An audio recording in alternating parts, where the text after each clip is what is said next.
Bonjour et bienvenue dans cette nouvelle vidéo. J'aimerais partager avec vous aujourd'hui une méthode tellement simple que rien ne s'oppose à l'utiliser, sauf la non-décision du statu quo. Il s'agit de la règle des 5 secondes de Mel Robbins que j'ai découvert mi-décembre quand j'ai commencé à travailler activement sur la préparation de mon année, dans une interview dont je vous mets le lien au-dessus de la vidéo, mais je vous préviens, elle est en anglais.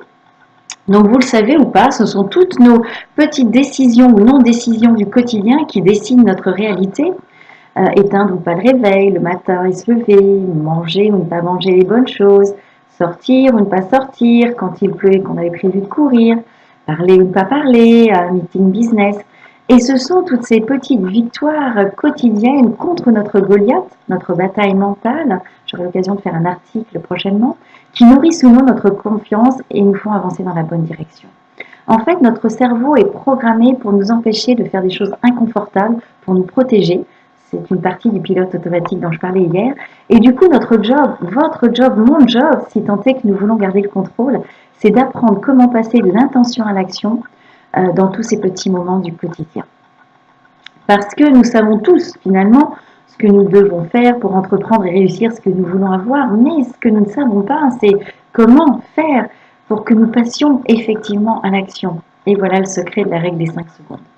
En fait, nous avons tous une fenêtre de 5 secondes pendant laquelle nous pouvons passer de l'intention à l'action avant que notre cerveau ne vienne nous faire hésiter avec nos peurs, nos croyances négatives.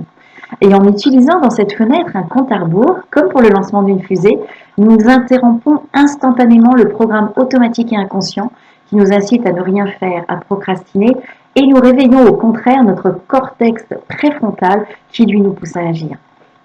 J'ai vraiment expérimenté que la règle des 5 secondes vous fait ressentir et comprendre que vous avez toujours le choix de rester en pilotage automatique ou de reprendre le contrôle. Alors êtes-vous prêt à développer votre capacité à passer de la personne pleine de bonnes intentions à celle qui fait?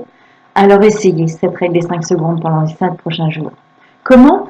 Eh bien, à chaque fois que vous devez passer à l'action, dites-vous 5, 4, 3, 2, 1. Et go, vous faites ce que vous aviez prévu de faire sans réfléchir.